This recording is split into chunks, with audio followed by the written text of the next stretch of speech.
where would you be going if you weren't diving deep into your own thoughts? Like, where is your mind then? Because I think we're all just cold at certain stages. And it's not like somebody who is like yourself, who likes to be in the stillness of yourself when you're in your world to observe what's happening around you and in you.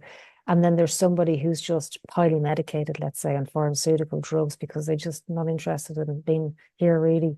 And they're just trying to get by.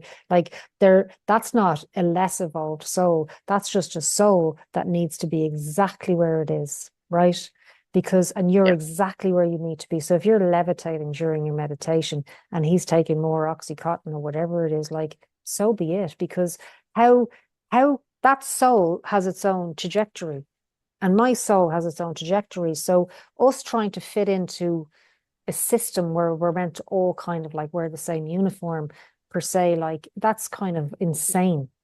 How can um how can each one is unique, has its own journey? Like I've noticed this with quantum healing and multidimensional hypnotherapy. Every soul has got a completely different world and experience.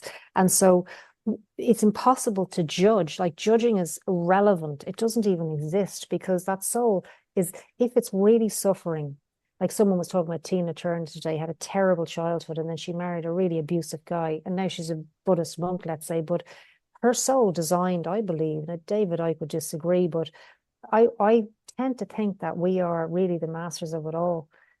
She designed that level of pain in order to produce whatever needed to be produced through her to find that peace here.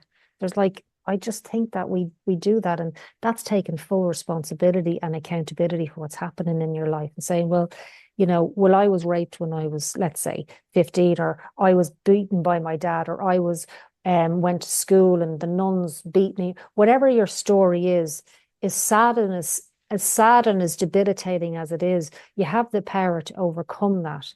And when you have it in you, and it's not an expectation because not everybody will do it in this particular lifetime, but when you are able to look at it objectively and go, it's possible that I created all of that. And you have to be at a certain place within your safe place within yourself.